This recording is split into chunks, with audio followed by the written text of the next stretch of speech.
Zacarias, capítulo 9, verso de número 12. Zacarias, irmãos, capítulo 9, verso de número 12. Talvez seja um pouco difícil de você achar Zacarias, então você encontra Malaquias. Malaquias é o último livro do Antigo Testamento. Você encontra Malaquias, que é o último livro do Antigo Testamento. Zacarias é o que antecede, é o penúltimo. Você encontra Malaquias, que é o último livro do Antigo Testamento, e antes de Malaquias antes de Mateus, e Zacarias antes de Malaquias. Amém? Tem ali? Os irmãos conseguem botar ali? Glória a Deus. Vou dar bastante se eu não conseguir botar ali também. Os irmãos acompanham junto comigo. Ali no Data Show. Se quiserem botar. Amém, irmãos? Eu vou ler a parte A desse versículo. Ok? A parte A desse versículo fala assim. Depois eu peço que os irmãos fiquem com as Bíblias abertas depois do isso. Diz assim, ó: voltai à fortaleza, ó presos de esperança. Eu vou repetir, tá? Voltai à fortaleza, ó presos de esperança. Com as Bíblias abertas. Se tiver aqui, não precisa deixar a Bíblia aberta, tá, irmão? Se conseguir botar aqui, os irmãos podem tomar os nossos assentos.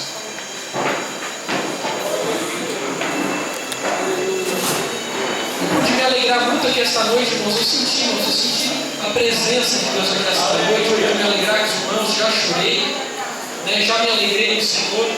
Só que nós temos momentos da mensagem nesta noite. Antes de entrar na mensagem, irmãos, antes de aprofundar, eu só gostaria de destacar algo muito interessante, irmãos. O momento do louvor é algo muito interessante, sabe por quê? O louvor é nós oferecendo nosso louvor a Deus. Sabe por quê, irmãos? Deus não se louva a si mesmo. Ele tem nós, os seus santos anjos, que o louvamos e o adoramos. Você não vê Deus dizendo: bendito seja ele, adorado seja, aleluia a mim mesmo. Mas nós temos essa função de nós adorarmos a Deus. É mesmo. Porque uma coisa eu aprendo: no louvor nós temos a Deus, que é um presente, algo que a gente oferece a Deus. Só que eu aprendo ao mesmo tempo, irmãos, que existe uma coisa que não é nós que oferecemos para Deus. A palavra é de quem? A palavra é de Deus. A palavra é Deus oferecendo para nós. O louvor é nós oferecendo para Deus. A palavra é Deus oferecendo para nós. Sabe por que eu estou falando isso, irmãos? Em muitos lugares, irmãos, que a gente vai geralmente no momento do louvor, eu não estou dizendo aqui, porque a gente tem ministério faz 5, 6 anos, eu prego por tudo, mas em muitos lugares que a gente foi aí afora, a gente vê que no momento do louvor, a igreja se concentra, adora, glorifica, e chega no momento da palavra, parece que os irmãos começam a ficar nervosos, agoniados, não conseguem se concentrar, sabe, mas começam a ficar meio ansioso. Eu não estou dizendo que o louvor não é importante, o louvor é importante, porque é nós oferecendo o que nós temos a Deus. Mas se o louvor é importante, que é nós oferecendo a Deus, imagina a palavra que é Deus oferecendo para nós. Aleluia! Então eu peço, irmãos, humildemente, não vou enfadar a igreja, porque a gente é direcionado pelo Espírito. Eu peço o máximo de atenção possível dos irmãos. Calma, tá, irmãos? Os irmãos conseguem 20 minutinhos, meia hora, calmamente ouvir a palavra de Deus aqui comigo? Amém! Os irmãos conseguem? Amém! Essa mensagem aqui, irmãos, se encontra onde? No livro do profeta Zacarias. E sabe por que às vezes a gente não pode perder um minuto da mensagem, irmãos? Eu vou dizer algo interessante que aconteceu comigo. Uma vez, eu dei uma introdutória numa igreja. Na simplicidade, dei uma introdutória e fui embora. Uma palavra simples, uma média de 5 a 7 minutos. E depois de um tempo, sem eu saber, chegou um irmão e falou para mim: Regis, não tem aquela introdutória que tu deu? Sim. Você não fala meu nome, mais ou menos assim. Um irmão falou para mim que ele andou 1 ou 2 semanas bem, algo desse tipo, porque ele ouviu aquela introdutória. Ele disse que não foi louvor, irmão, já teve culto que eu saí renovado, abençoado com a resposta, porque eu ouvi a palavra e tudo que eu precisava estava na palavra. Então por isso que precisa dar atenção para a palavra. Eu não sei, irmão, mas vai o que tu precisa estar na palavra nessa noite. Vai que amanhã vai ter um laço armado para ti, tu vai tropeçar e vai cair, alguém vai chegar e dizer: por que tu caíste? Por que aconteceu isso? Mas o pregador pregou ontem, tu não ouviste. Se tu tivesse ouvido, tu não cairia. Aleluia. Então eu peço o máximo de atenção dos irmãos. Para mim não, para a palavra de Deus. Amém. E olha só, irmãos, Zacarias, sabe o que eu acho interessante na história do livro do profeta Zacarias? A gente costuma dizer história do livro do profeta Zacarias, mas a gente aprende estudando a Bíblia, que Zacarias, irmãos, ele não era só profeta. Sabe o que o estudo nos traz? Que Zacarias também era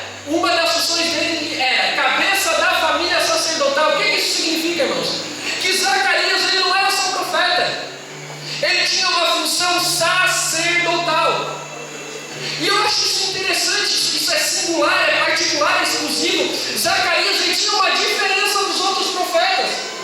Ele era diferente de Jeremias, de Isaías, de Malaquias com os demais. Porque Zacarias não entendia só de profecia, não entendia só de visão, só de revelação, ele também tinha uma função sacerdotal. Zacarias era um camarada que vivia enfurnado no templo, ajudava a organizar a igreja, ele ajudava a dirigir o templo no local, porque Zacarias ele não entendia só de profecia, ele entendia também de obra, de templo, de organização de culto.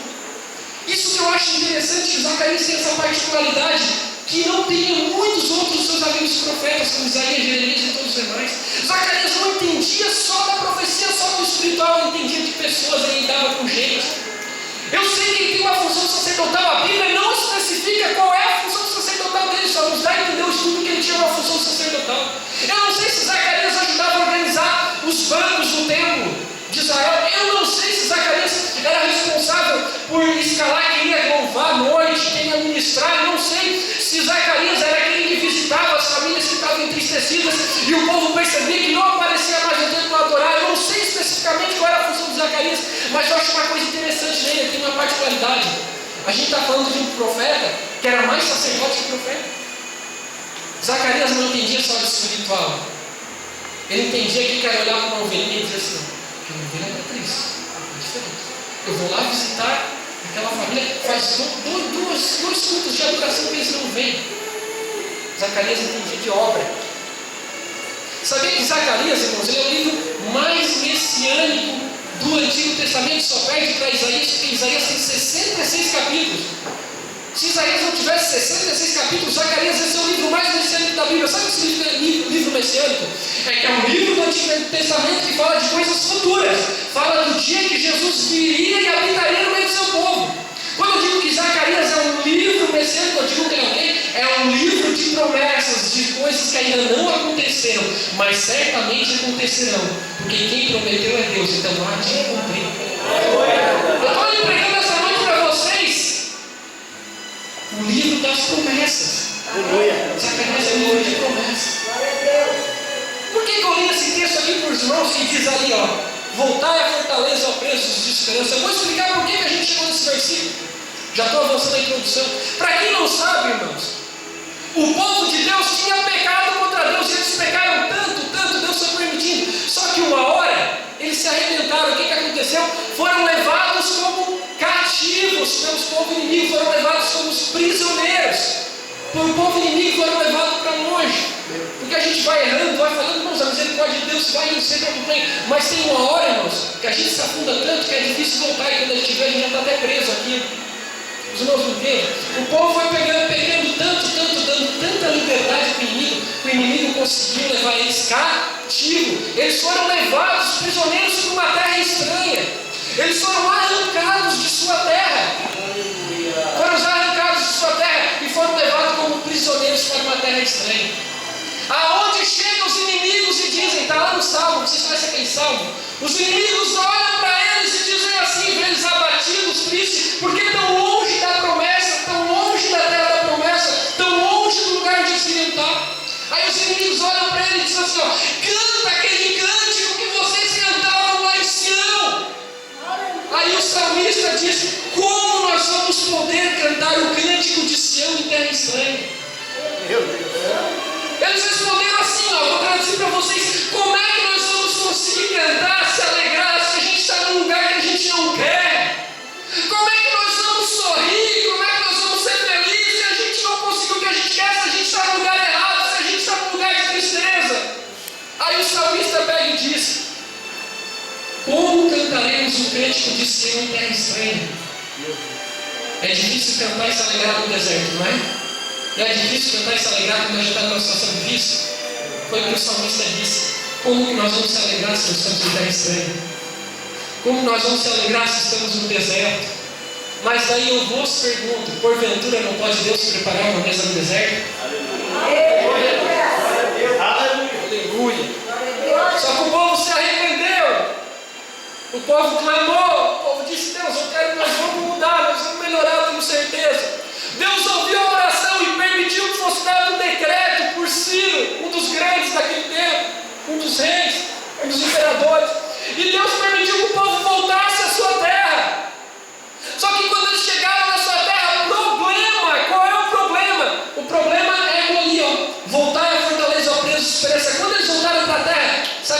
encontraram?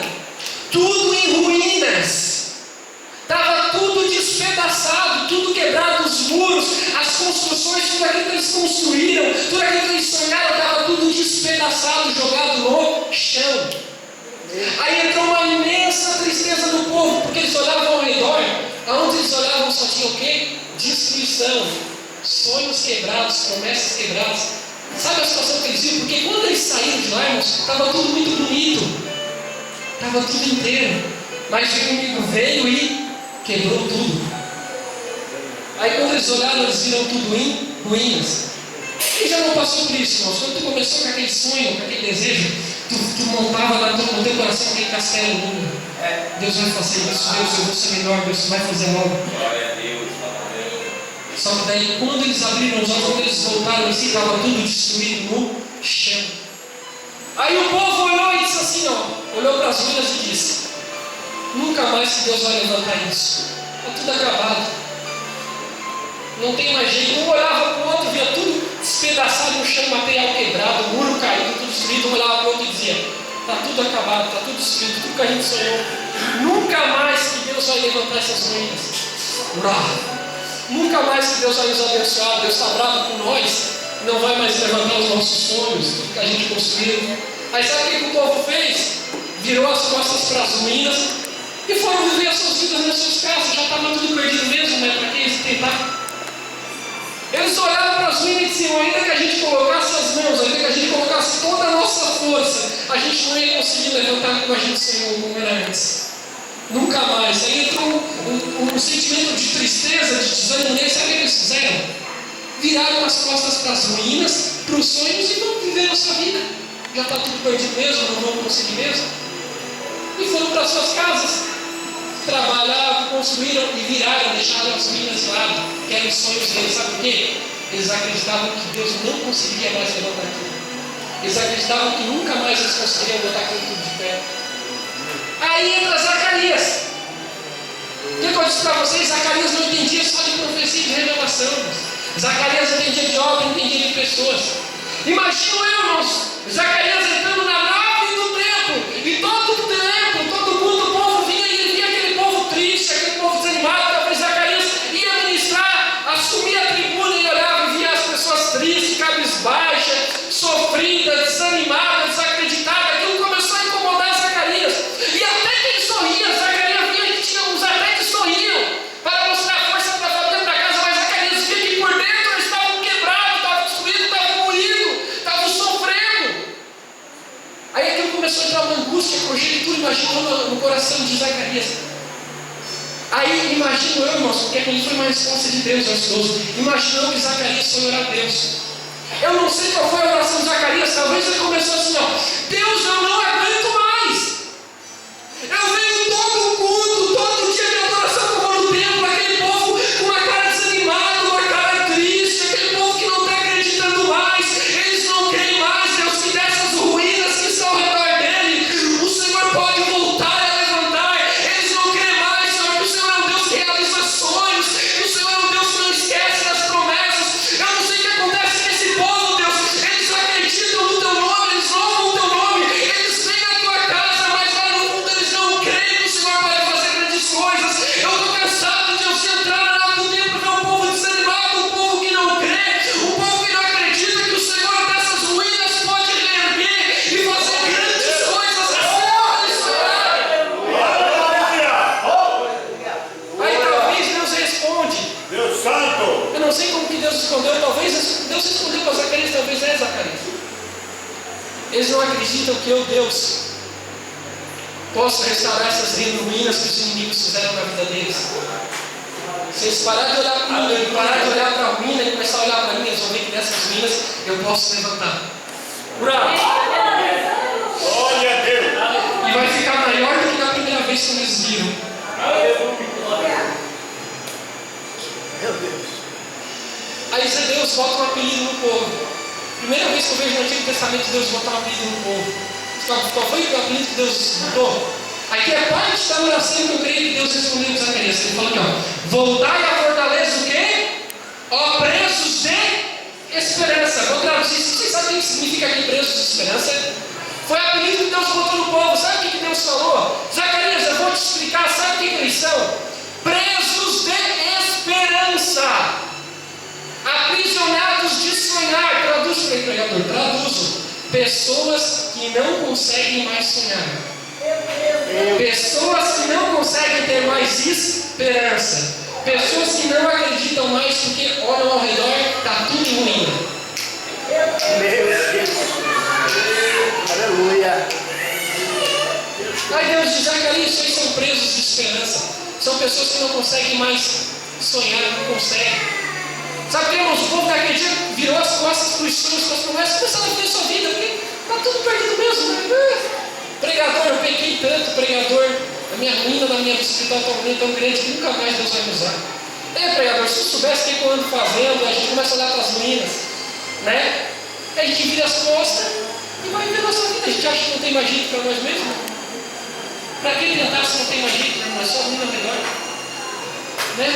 Aí o povo começou a ver suas vidas, não tinha mais tempo para reconstruir as ruínas, ficaram tão ocupados com as suas coisas, irmãos, esquecendo daquilo que Deus podia levantar, que aquilo criou uma prisão ao redor deles. Eles não conseguiam chegar além da prisão. Aí ficaram presos de esperança. Não conseguiam mais sonhar.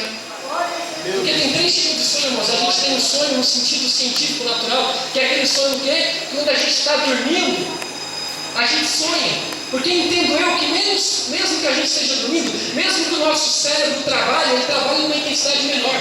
Entendo eu que quando a gente dorme, o nosso cérebro não para de trabalhar. Ele trabalha em uma intensidade menor. Só que cria dentro das nossas mentes as imagens que nos remetem aos sonhos naturais, carnais. Tem um sonho no segundo sentido, que é o sonho que, irmão, sonho no sentido profético, que é aquele sonho que Deus dá para os seus para revelar algo. Só que tem um sonho no terceiro sentido, que é o sonho o quê? No sentido adjetivo, qualitativo, que é o sonho no sentido de sonhar, acreditar, ter esperança. Não virar as costas para as ruínas, mas botar a mão na massa e dizer, Deus, eu vou botar a mão nessas ruínas, o Senhor vai me ajudar e nós vamos levantar junto. Glória a Deus. E Deus falou isso aí para Zacarias.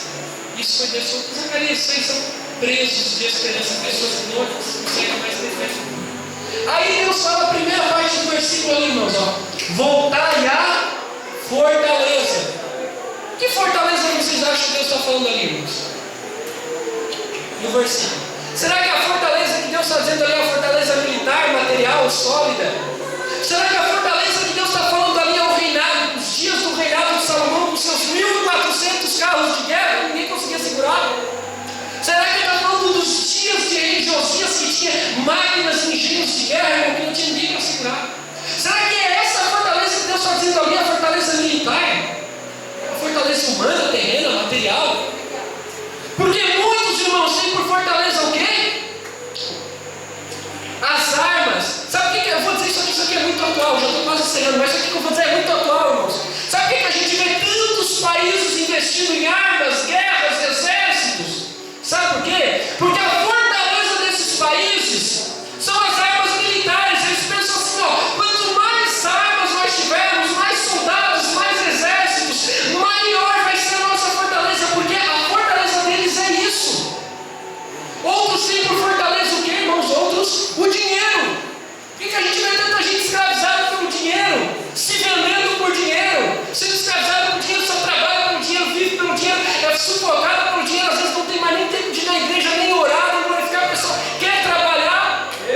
Só trabalhar, quem trabalhar é uma bênção sim, mas tem gente que pensa só nisso, que pensa só no dinheiro, quer só dinheiro, rouba por dinheiro, mente por dinheiro. Sabe por quê, irmãos, que se sacrificam tanto por dinheiro? Porque essas pessoas têm por fortaleza o dinheiro. Eles pensam assim, quanto mais dinheiro nós tiver, mais fortalecido nós vamos estar.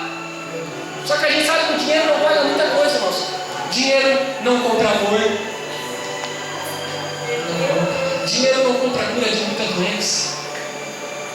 Outros irmãos têm por fortaleza o quê? Ou sem fortaleza o sistema terreno. Qualquer bronca que dá disso, eu vou na justiça terrena e a justiça dos homens vai resolver. Eu vou botar na justiça. Acho que a justiça terrena vai resolver tudo. Muitos têm por fortaleza a justiça terrena. Outros têm por fortaleza os próprios braços. Eles pensam assim, ó. Pode deixar que eu resolvo. Eu consigo tudo, eu sei tudo, eu sou bom. Tem gente assim, sabe que tem, né, irmãos? O que? Pode deixar que eu vou lá e eu sou bom, eu vou botar tudo no lugar. Não, pode deixar que eu vou resolver que eu sei tudo. Aí vai lá e quebra a cara. Porque nem tudo a gente consegue resolver sozinho. Muitos têm por fortaleza o dinheiro. Tá, irmãos? Outros têm por fortaleza as armas. É só tu ver na TV, nos jornais. Outros têm por fortaleza, irmãos, as próprias forças. Outros têm por sistema a justiça terrena. Agora me respondam, sinceramente. Vocês acham que é essa a fortaleza que Deus está dizendo? É alguma dessas que eu falei? Qual é a fortaleza que Deus está falando ali? Posso responder com 3 salmos? Posso, irmãos? Amém? Amém. Qual é a fortaleza que Deus está falando aqui? Vou responder com 3 salmos. Primeiramente, Salmos 31:3. Porque tu és a minha rocha, Deus, e a minha fortaleza. Salmos 73:26. Deus é a fortaleza do meu coração. Salmos 81:1. Cantai alegremente a Deus, a nossa fortaleza. Irmão, irmã, a tua fortaleza não é o dinheiro, não é a justiça terrena. A tua fortaleza não são os teus próprios braços. A tua fortaleza não são as armas. A minha, a tua, a nossa fortaleza é estar na presença de Deus. Para de depositar fortaleza tua no teu dinheiro, porque uma hora o teu dinheiro vai te trair. Para de depositar a tua fortaleza em pessoas, porque às vezes pessoas podem te decepcionar.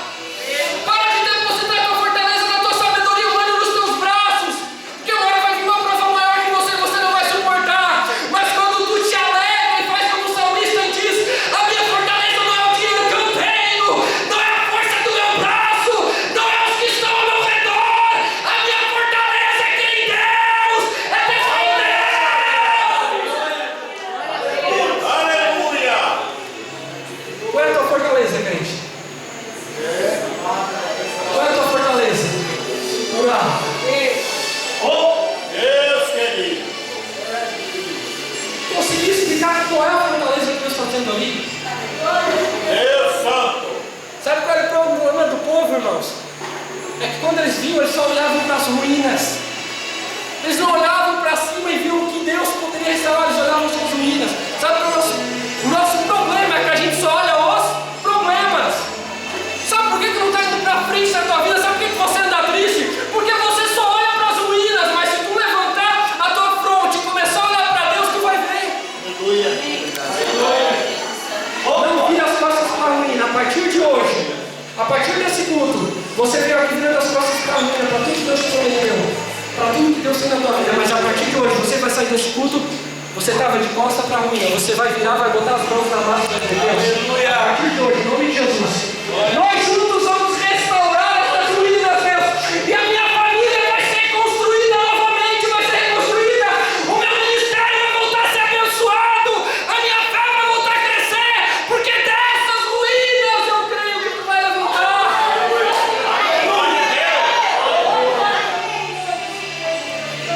Aí eu acho interessante, irmãos. Eu vou perguntar algo para vocês. Eu quero que vocês me ajudem. Está ali no versículo. Qual é a primeira palavra que está no versículo? Qual é a primeira palavra? Um pouquinho mais alto, irmãos. Qual é a primeira palavra que está ali? Qual é a primeira palavra? Voltai. Eu vou explicar algo para os irmãos que parece meio complexo. Parece, mas é simples. Por que Deus disse voltai à fortaleza? Por que Ele não disse venha à fortaleza? Ou por que Ele não disse vai à fortaleza? Ele disse o quê? Vou voltar. É alguém que um dia já esteve. Irmãos, estão me entendendo? Se Deus falasse vir à fortaleza ou vai, significa que poderia ser a primeira vez. Mas Deus não vem ou vai, Ele disse vou. Quando Deus diz voltar à fortaleza, sabe o que Ele está falando, irmãos? Vou repetir, de alguém que um dia já esteve. Aleluia! Sabe o que está significando aqui? Vou explicar. Deus estava querendo dizer para o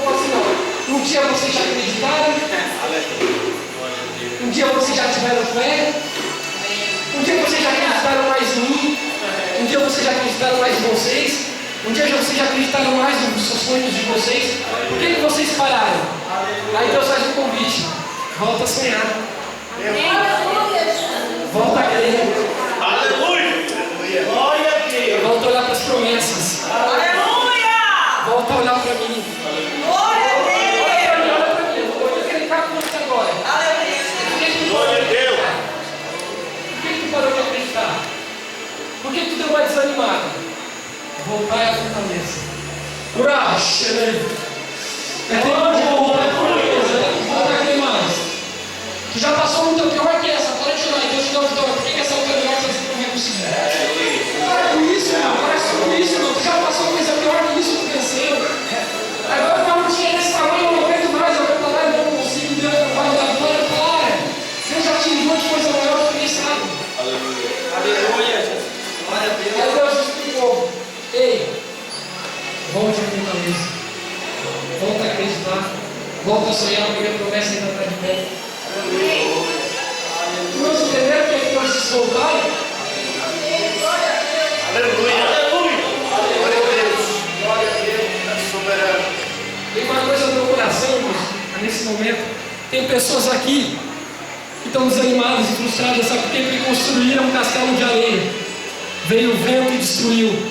Mas Deus está dizendo: volta à fortaleza, porque o próximo castelo não vai ser de areia. O próximo castelo eu vou construir, não vai ser em cima de dinheiro, não vai ser em cima de armas, não vai ser em cima de mãos humanas, mas as minhas mãos. E a glória da segunda casa vai ser maior que a. Aleluia. Voltar à fortaleza. Aleluia. Vocês vão voltar aqui no mais essa noite depois desse culto? Segundo, vou dar uma olhada ali na hora, que eu não posso passar. Segundo, mas já está no final. Por que Deus quis voltar? Deus quis voltar por dois motivos. Primeiro, Deus entenderam? Sabe o que mais engraçado que Deus falou isso? Porque Deus não estava falando com criança. Ele falou para todo mundo voltar. E sabe o que isso significa? Deus está querendo dizer: todos vocês que estão me ouvindo um dia de acreditarem mais. Mano, eu estou pregando para a parede. Todo mundo aqui. Glória a Deus. Volta. Segundo sentido, sabe que Deus diz voltar? Sabe por quê? Vou dar um exemplo. Alguém pede para alguma coisa ruim voltar? A gente só pede uma coisa voltar quando ela é boa, não é? Quando uma coisa é boa, o que a gente faz? A gente pede para ela voltar. A gente só pede para alguém voltar quando a gente sente saudade. Ninguém pede para algo voltar quando é ruim. A gente só pede para algo ou alguém voltar quando é bom ou quando faz saudade. Ou seja, eu vou dar um exemplo bem prático. Quando você está há muito tempo sem falar com uma pessoa que você ama muito, quando você liga para ela, o que você diz? Quando é que você vai voltar? Eu estou com saudade. Quando é que você vai voltar a me ver? Eu sinto saudade de quando tu estava aqui perto, falava comigo, eu sentia você mais de perto, mas você está tão distante. Quando é que você vai voltar? Eu estou com saudade. Quando Deus diz voltar, Ele está dizendo assim: ó, eu sinto saudade de ver vocês sonhando. Glória a Deus de poder. Eu sinto saudade de ouvir a voz de vocês mais pertinho de mim. Eu sinto saudade quando a gente estava mais perto. Lembra quando tu entrava no teu quarto? Ramá, fechava a porta, dobrava o teu joelho, ia contando todos os teus sonhos, todos os teus projetos. Tu ia andando pela tua casa, pela escola, pelas ruas, ia falando com Deus: Deus, eu sei que tu quer mais de mim. Daí tu ia contando: sabe o que eu queria, Deus? Eu queria cantar, eu queria pregar. Sabe, Deus, eu queria ser uma pessoa melhor. Sabe, Deus, eu queria que tu fizesse aquilo na minha família. Daí tu ia contando todos os teus sonhos para Deus. Vocês estavam sempre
comigo. Volta pro teu quarto e conversar tudo que conversaram comigo.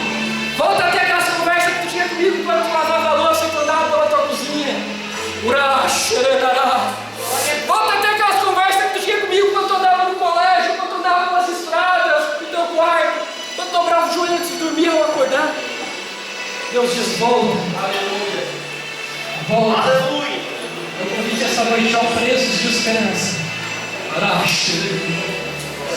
Voltar à fortaleza. Glória a Deus. Glória a Deus. Deus diz para voltar, irmãos. Se você ler esse texto, Deus diz para voltar, depois ele diz essa história.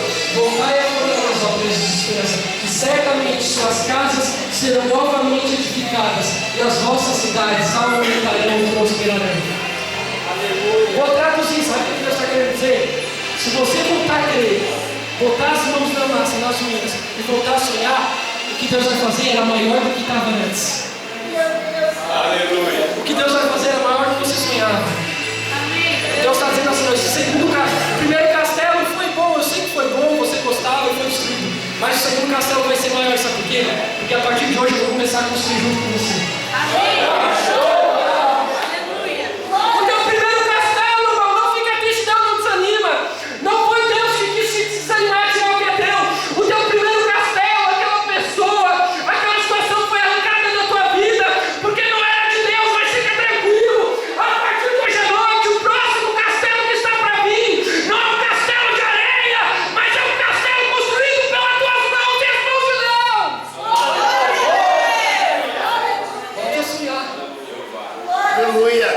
Voltai à fortaleza, ó preços de esperança.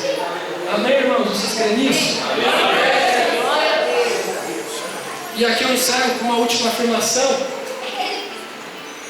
Eu peço que os irmãos vão comigo. E aqui eu encerro, tá, irmãos? Lá em Mateus capítulo de número capítulo 8, verso 23, para encerrar. Abram comigo. Se a irmã ali não conseguir botar ali na tela para nós também. Mateus 8, 23, para encerrar.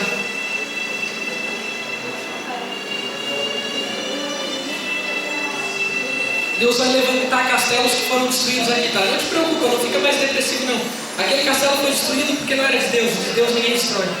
Fica tranquilo, Deus vai destruir uma coisa nova para você. A partir de hoje, tá? Tá, mas o que eu tenho que fazer, pregador? Para de virar as costas para a ruína e bota a mão na massa. Glória a Deus. Glória a Deus. A construção vai ser maior. Vai ser melhor. Glória a Deus. Amém? Só que a gente tem que clamar. Sabe por que a gente tem que adorar, irmão? A gente tem que botar a mão na massa, tem que adorar e ter fé em Deus. Sabe por quê? Irmãos, eu já vi isso sendo pregado diversas vezes, mas Deus me revelou algo dentro desse versículo que eu nunca tinha parado para, nunca ouvi sendo pregado. E é uma verdade. Todo mundo aqui conhece a história do barquinho da tempestade na água, amém? Todo mundo conhece, né? Mas olha o que é interessante. E aqui eu encerro. Olha o que diz o verso 24, 23. E entrando ele no barco, seus discípulos o seguiram. E eis que no mar se levantou uma tempestade, o quê? Tão grande. Se levantou uma tempestade tão grande que o barco era coberto pelas ondas. Presta atenção em mim, irmãos. Eu não sei se você já viu um filme, alguma coisa. Quando tem essa cena das águas, ele mostra umas ondinhas fracas, né? De repente até o discípulo chegando com um balde de água. Se tu vê pela Bíblia, a Bíblia diz que as ondas eram tão grandes que cobriam o barco. A onda era tão grande, irmãos, que cobria o barco. Não era balde de água, não. Os discípulos de Jesus, muitos ali eram pescadores. Para vocês, eles eram pescadores, irmãos. Muitos ali. Só que a onda era tão grande, a tempestade, que até eles que sabiam nadar ficaram com medo. Sabe o que, irmãos? Não era uma tempestade. Uma tempestade já não é forte. Se eu falo para você que teve uma tempestade lá no meu bairro, não é uma coisa forte? Só que aqui a tempestade foi tão anormal que ele não falou uma tempestade, ele falou uma tão grande. E a Bíblia diz o quê? Que as ondas cobriam o barco. Sabe por que, irmãos? A tempestade era maior do que eles podiam suportar. E sabe como é que Jesus estava? E aqui eu encerro. Sabe como é que Jesus estava?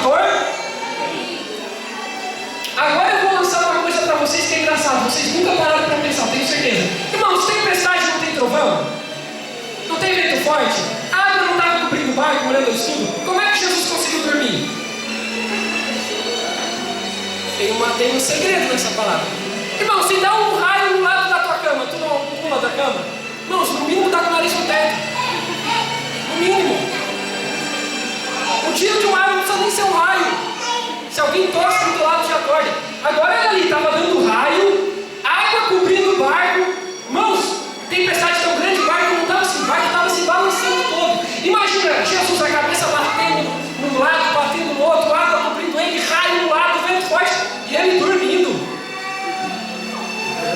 Não, se fosse hoje em dia, eu ia dizer que ele tomou cajá preta para dormir. Mas como naquele tempo não tinha, não foi isso. Sabe por que Jesus não acordava? Jesus queria ensinar uma lição para os discípulos. Primeira coisa, não é a tempestade que me acorda, que me desperta. Não é a luta que você está passando. Sabe o que despertou?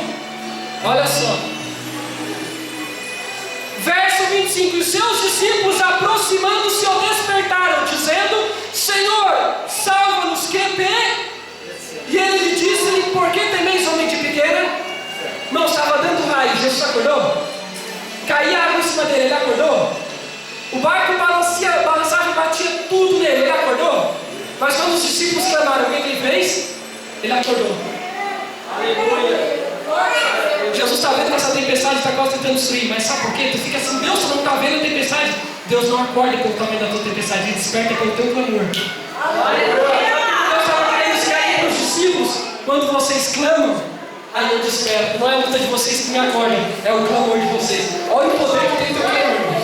Jesus está dormindo na minha vida, não verso situação, pode ficar o dia inteiro, ele está assim. Jesus falando: quando é que essa mulher difícil, quando é que essa guria, quando é que esse homem vai entender que eu só vou despertar quando ele clamar? Jesus está no teu barco assim, já batendo um lado, outro, água olhando dele, cai no lado dele. Eu não vou acordar até ele entender que ele tem que se lembrar de mim e clamar. Deve mudar de pé. Primeira lição do barco: Jesus está esperando o teu clamor. Se não quer clamar, o problema é que o barco vai afundar, porque ele só desperta quando você clama. Eu não vou ficar aqui, irmãos, eu te entendo, sabe o que é Criador? Eu sei que tu não está dando glória a Deus, tu não está adorando porque tem gente que está com problema difícil. Se não vai adorar, o barco vai afundar. Desculpa, ele só acorda com adoração. Mas tu está numa situação muito difícil, então adora antes que o barco afunda. Aleluia. Porque Jesus só desperta com clamor. Amém? Primeiro motivo de que Jesus não acordou, porque não é a tempestade que acorda ele, é o clamor de um servo. Irmão, Jesus não está nem aí para a tempestade, mas quando um servo chama por ele, ele não aguenta. Segundo motivo, vamos lá, irmãos, presta atenção, e aqui eu encerro, prometo. Como é que esse pregador chato que você vai acabar, né? Nunca acaba. Mas a última afirmação, até fechar a Bíblia. Olha só, outra coisa que eu aprendo, isso aqui é muito lindo. Irmãos, o que é mais forte? Uma tempestade? O que é mais alto? A tempestade ou a voz de uma pessoa? Se alguém dizer uma voz de uma pessoa só para me contrariar, eu te mando embora. O que é mais forte? A tempestade ou a voz de uma pessoa? O que é mais alto? Uma pessoa falando ou um raio? Um raio? Então me diz uma coisa: a tempestade não é mais alta? Por que a tempestade que era mais alta Jesus não ouviu? Mas quando os discípulos chamaram por ele, ele ouviu e acordou. Sabe o que eu aprendi, irmãos? Está errado, a tempestade não é maior que a nossa voz. A tempestade pode ser maior que a tua voz, mas ela não é mais alta que o teu clamor. Segunda lição que eu aprendo: o nosso clamor é mais forte que a tempestade.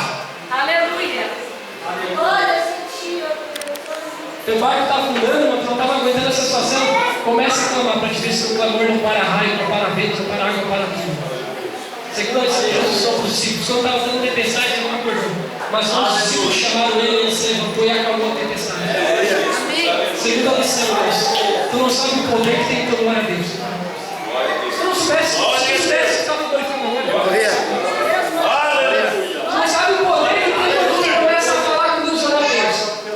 Não sabe, não, porque se tu soubesse, tu não ia estar olhando para mim com a boca fechada agora. Glória a Deus. Se tu soubesse o poder que tem a tua adoração, irmãos, Deus Santo, tu ia ver onde é que aparece a área. Aí, para mim longe. O teu clamor, levanta a mão, é maior que a luta que você está passando. Se coloca de pé. Glória a Deus.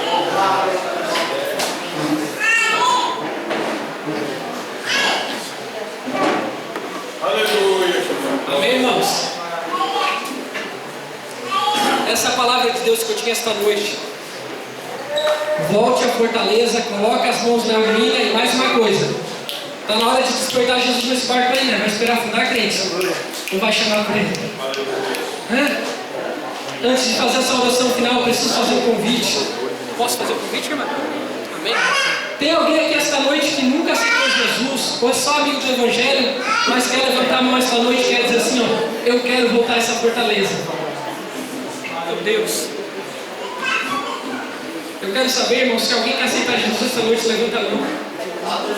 Pregador, até hoje tudo que eu sonhei, tudo que eu construí foi destruído, sabe por quê? Porque tu construiu um castelo de areia, mas se tu levantar a mão e aceitar Jesus, está dizendo assim, a partir de hoje, eu vou passar a construir meu castelo junto com o Senhor. Se alguém quer aceitar Jesus esta noite, levanta a mão.